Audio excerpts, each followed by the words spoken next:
Good morning, listeners, and welcome to the Trade Talk podcast. Today, let's start with domestic markets. Wednesday was the pathetic day for the market. The breadth of the market was extremely poor. About two-thirds of the listed stocks were down. However, all the sectors were closed in negative territory.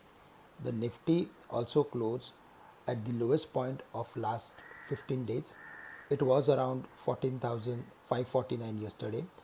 With today's monthly and quarterly closing day of the month March 2021, the market is likely to be in turmoil phase because we are expecting yesterday's closing was negative and now it has opened the possibilities of hitting 14,450, 430 on the downside, or in worst case scenario 14,350. So we need to be careful because ahead of the expiry we saw negative closing for the market. On the higher side, 14,630, 14,680 would be major resistance, and it has also resistance of 50-day simple moving average, which is around 14,750. So on the higher side we have seen huge amount of call writing, and that is why it will be difficult for the market to move higher in the absence of any specific news flow, and that is why we are of the view that the market should remain under profit taking pressure or under liquidation pressure. At the same time, PCR ratio is indicating us that the markets are turning oversold.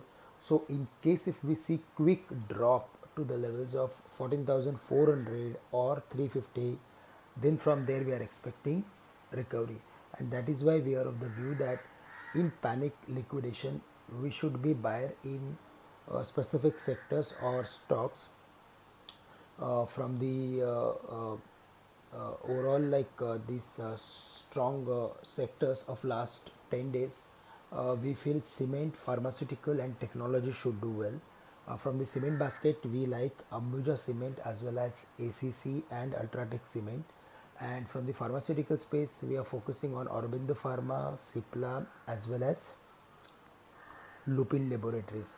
So this stock should be on our radar, and in panic liquidation we should look for adding even few IT companies.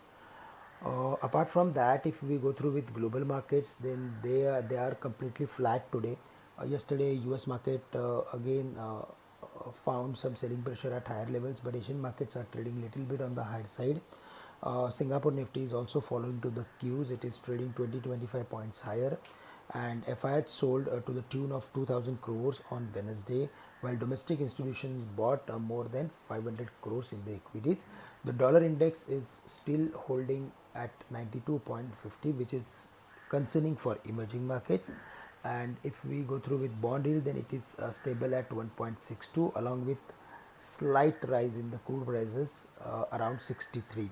So broadly we are going to face monthly, quarterly closing, and that is why we need to be careful.